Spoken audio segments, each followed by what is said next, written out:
Indonesia optimis pertumbuhan ekonomi 2025 hingga 2026 akan membaik dan memproyeksikan pertumbuhan ekonomi Indonesia akan mencapai 4,8% hingga 5,6% pada tahun 2025.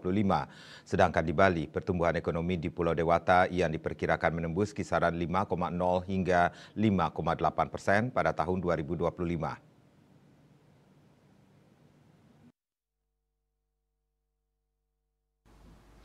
Deputi Kepala Perwakilan Bank Indonesia Provinsi Bali Diah Utari mengatakan tantangan ekonomi Bali, ketimpangan wilayah, ketergantungan pada sektor wisata, gap antara literasi sistem pembayaran.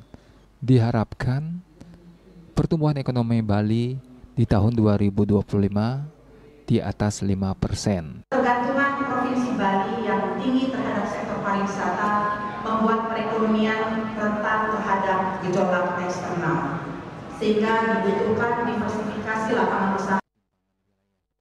Diah Utari memaparkan ada 3 sektor padat karya di Bali yang berperan menggenjot ekonomi, yakni pariwisata, pertanian termasuk perikanan, dan sektor industri. Pariwisata berbasis budaya dan kearifan lokal masih menjadi landasan penting pengembangan Bali sebagai destinasi wisata dunia melalui pemerataan pariwisata dan peningkatan indeks pariwisata berkualitas. Agus Sudiatmiko, Bali TV.